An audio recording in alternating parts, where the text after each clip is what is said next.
Jacob Seelman, Race Face Digital. Chandler, got a couple for you first. You made the point right there on the front straightaway. This team didn't exist 6 months ago.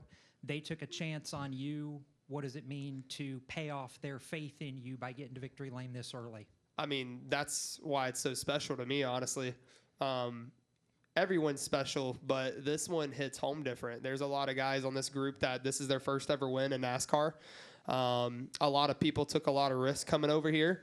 There was a lot of work that had to happen right before we went to Daytona. And everybody put their heads down and busted ass. And because of that, this group deserves this. They deserve the performance tonight.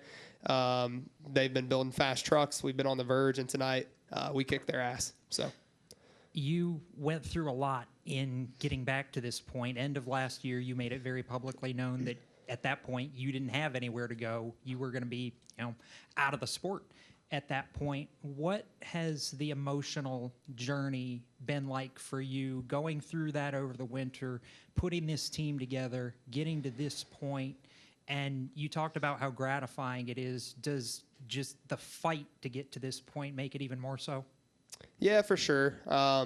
It's been a lot. The past 8 months was definitely a lot. It was an emotional roller coaster, but I signed my deal with Front Row.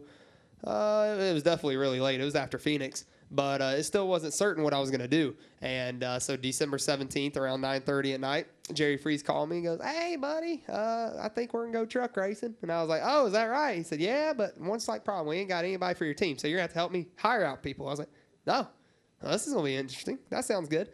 So, I have a personal investment because I was a part of the hiring process to going out, getting people and just sitting down with them and, just interviewing them. Like, I'm a race car driver. I don't do that. I've always been in plug-and-play situations where I just inherit a team.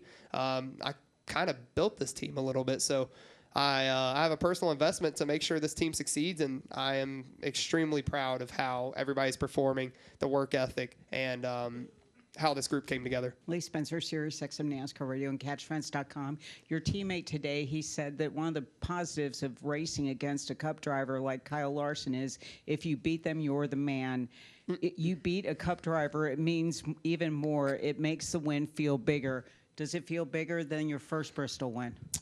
Yeah, but not because of that. It's because of the backstory of this 38 team. Honestly, I love when Cup drivers come and race with us because I learn a lot from them.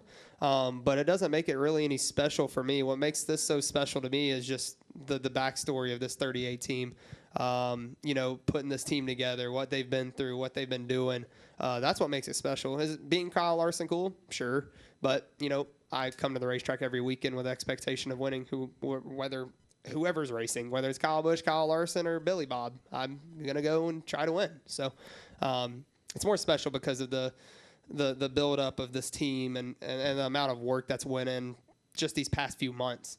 And to see, us get a victory this early on. Zach Sturniolo, NASCAR.com. Chandler, what kind of perspective, you talked about helping build this team out and doing those interviews, what kind of perspective have those experiences given you? You said you've largely been in plug-and-play situations in the past. Has this changed your view of how these things come together, and is it more rewarding now with that perspective? Definitely a lot more rewarding, but it also gives you another respect for, the process that goes on behind the scenes that us drivers probably don't really look at.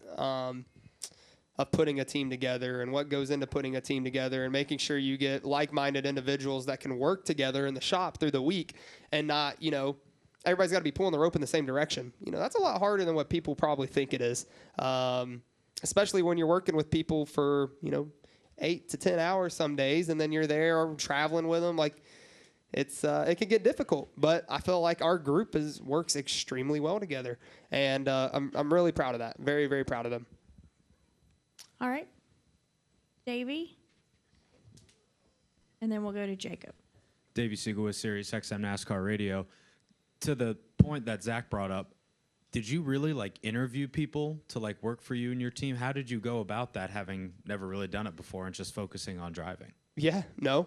Called them to the race shop and sat down and said, well, where do you envision yourself? What do you want to do? And I literally sat down. You can ask my crew chief, John Leonard. I interviewed him.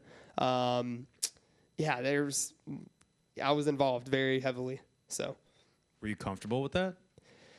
Initially, I questioned why I had that responsibility, but I began to, realize and respect, like, hey, they're kind of putting this on me. I need to step up to the occasion and make sure I do this right. So I did, and I learned a lot through this, and I also learned another respect of, the other part of this racing that I don't usually see. I see go out and do the best I can. I don't see the behind the scenes of, putting a group together, like I said, that can work together through the shop throughout the week and can get stuff done because, the schedule is extremely demanding. Sometimes, like, for instance, this weekend, if we wanted to go and flip that truck and race it at Rockingham, there's a lot of work that's got to be done. But everybody's got to be willing to work together to get that goal and accomplish that. So, I'm actually really grateful that, Jerry kind of put that on me a little bit because I learned a lot. I really did. Dustin Long, NBC Sports. Chandler, as you were talking to John in the interview process, obviously there was an interest on your part having him, but what in that whole process, what confirmed or reaffirmed to you that he was the guy for you to go on this journey with? Honestly, it was probably just his commitment, his envision, his work ethic, and he had something to prove. This was his second ever win tonight as a crew chief, and he knew he was coming into a situation with, I'm not trying to boast or anything, but somebody that can go out and win races, somebody he believed in, and that said a lot to me. That's what I was looking for. I was looking for somebody that was going to be able to stay up late and flip trucks if it needed, be a good leader to everybody from car chief down, and be able to put that extra work in. John Leonard can definitely do that. He's been a great leader, great crew chief, and super happy of his leadership and proud of how he's been doing.